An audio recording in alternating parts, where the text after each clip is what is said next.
Hola estimados y estimadas estudiantes, espero que se encuentren muy bien.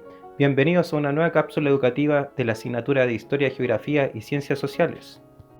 En esta cápsula de retroalimentación para la guía de priorización curricular número 2 de primero medio, el objetivo fue explicar que Chile durante el siglo XIX se insertó en los procesos de industrialización del mundo atlántico y en los mercados internacionales, mediante la explotación y exportación de recursos naturales, reconociendo la persistencia de una economía tradicional y rural basada en la hacienda y el inquilinaje.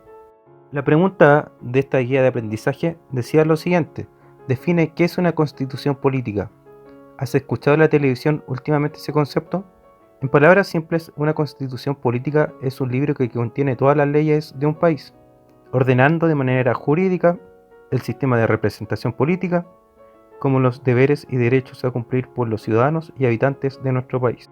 Últimamente, en todos los noticiarios de los canales nacionales hablan todos los días sobre el plebiscito que se realizará el 25 de octubre, en el cual se decidirá si se aprueba o no la creación de una nueva constitución que elimine a la actual constitución de 1980.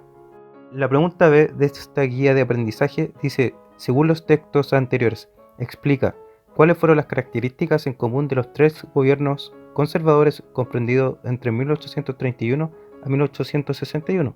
Esta es una pregunta que causó algo de confusión, y para responderla lo que tenían que hacer era leer los textos que aparecían anteriormente donde se presentaban las obras de cada uno de los presidentes, como también el texto donde se planteaban las características de la Constitución de 1833. Entre las características que podemos nombrar de estos tres gobiernos del Partido Conservador se encuentran un fuerte gobierno de carácter autoritario, los cuales no permitían alguna opinión política distintas a la de este partido político. Lo siguiente es que cada uno de estos gobiernos duró 10 años.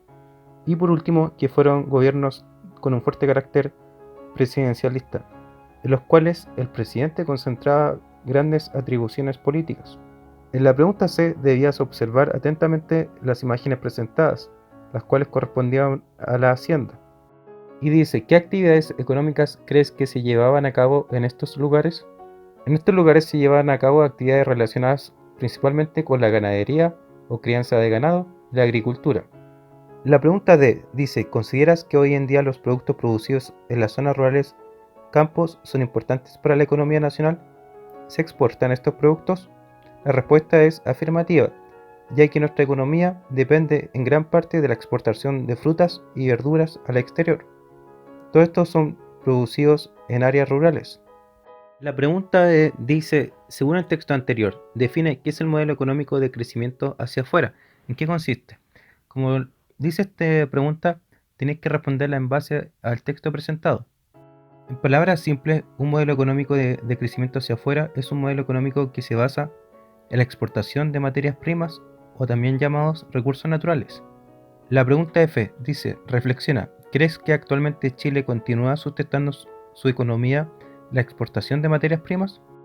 La respuesta es afirmativa, ya que nuestro país exporta principalmente cobre, litio y, como se mencionó anteriormente, diversos tipos de frutas.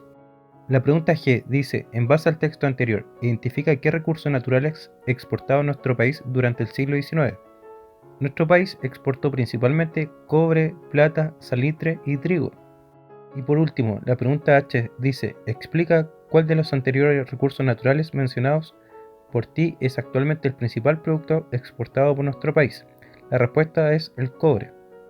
Recuerden que deben completar las preguntas de metacognición, ya que estas le ayudarán a reflexionar sobre su propio aprendizaje. Y además deben responder la pauta de autoevaluación, ya que esta influirá en la nota final de su guía de aprendizaje. Eso ha sido todo en esta cápsula de retroalimentación. Nos veremos en una próxima oportunidad.